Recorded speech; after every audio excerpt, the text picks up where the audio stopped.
Come on though, seriously, what travesty of a democracy is this? Now, the UK general election is devoid of any substance about anything meaningful. It's basically an imploding Tory campaign set to the Benny Hill theme tune, all very amusing, all very droll.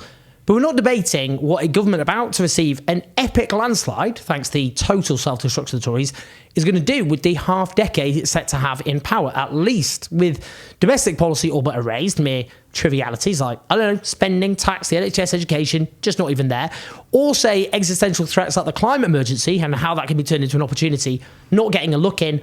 What hope was there ever for Gaza? That's right, a genocide, one of the great crimes of our age, which this country, Britain, is deeply complicit in. Deeply complicit in, not least, firstly, because of our own imperial history within living memory. It was, of course, the British mandate for Palestine and the British Empire, which promised what was described as a national homeland for the Jewish people, but which in practice was at the expense of the indigenous Palestinian population.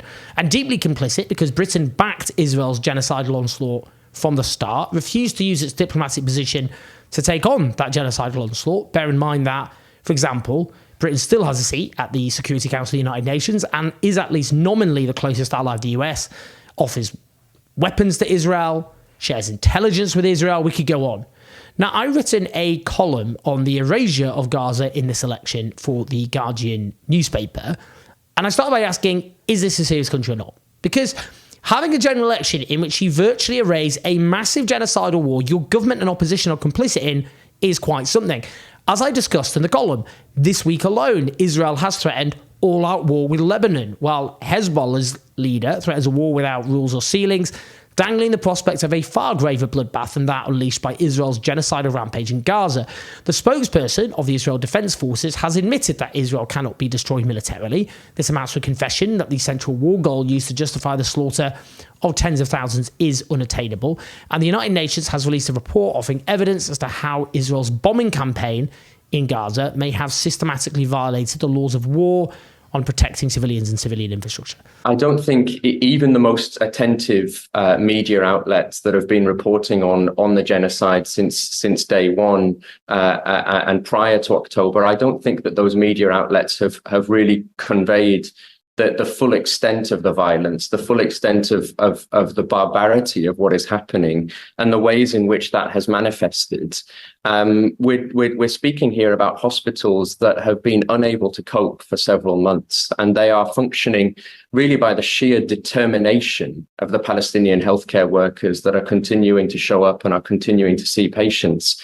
But frankly speaking, even the most well-resourced healthcare system in the world would not be able to withstand the level of trauma that is coming through the doors, the sheer number of patients presenting with some of the most complicated and horrific physical and psychological conditions that a healthcare professional will see in their professional careers.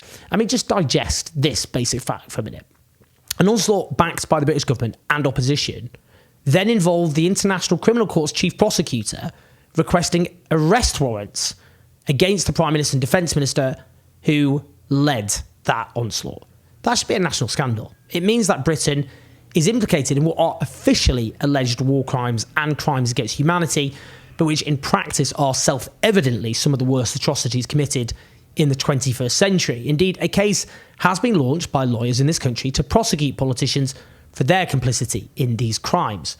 We had a Prime Minister, Rishi Sunak, though not for long. He's getting dragged out of number 10 pronto, but back in October, he promised unequivocal support for Israel for all time.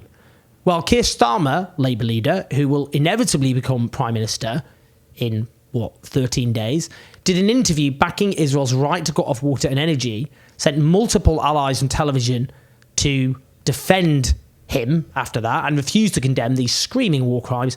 Then after 2 weeks claimed he never believed Israel had that right. I mean, he backed a self-evidently genocidal onslaught despite the blood-curdling promises of Israeli leaders who made clear from the beginning exactly what they were going to do. He then proceeded to hound those who spoke out against this murderous onslaught, suspending Labour MPs for variously describing the onslaught against Gaza as a genocide the day the International Court of Justice put Israel on trial for alleged genocide, and one for calling for peaceful coexistence between Palestinians and Israelis between the river and the sea. You can't make this shit up. As dozens of predominantly Muslim councillors quit the party and discussed, a Labour official briefed that the party was shaking off the fleas. Labour frontbenchers resigned because the party refused to back a ceasefire, while, of course, the Labour leader remained a man who had backed the right of Israel to commit war crimes.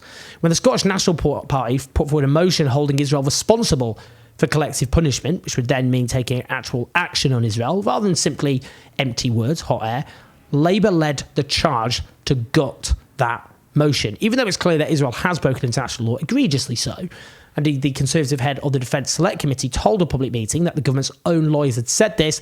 The incoming Labour government still refused to commit to cutting off weapons. Now, where's the debate? Where's the discussion? Because both parties now talk about ceasefire, but they refuse to put any meaningful pressure on Israel, or even, obviously, just not even discussing stopping arming Israel. Imagine talking about a ceasefire as you hand over weapons to a warring side. Like saying, stop shooting at each other, here's a gun. All they actually do is listen to what the US State Department is saying at any given time and then just follow them in lockstep. There is no independent foreign policy here. Surely that itself should be a matter of public debate. And they both talk about an independent Palestinian state, but unlike, say, Spain, Ireland and Norway, refuse to commit to recognising immediately a Palestinian state. They just mean at some time in the undetermined future. That's a meaningless platitude. Mañana. That's their position in practice. And yet when the British Foreign Secretary, David Cameron, was interrogated about his government record, so he was the British Foreign Secretary, was on the BBC's Today programme. I would say a pretty big opportunity there to talk about Gaza. They didn't ask him a single question on it. That's insane. They just asked him about trust and house building. On the BBC Question Time's leaders debate on the BBC yesterday, not one question or answer on Gaza. Yet we know huge numbers of people in Britain do care about Gaza. Hundreds of thousands of people have marched. A by-election in Rochdale earlier this year was largely won over the issue. Polling shows that a large majority of British voters believe Israel has committed war crimes and want it to immediately end its onslaught and support an immediate end to arms sales, and even want Israel to enter peace negotiations with Hamas. So why aren't we talking? Why are we talking about this issue? Clearly a lot of it, as ever, is just brutal anti-Palestinian racism.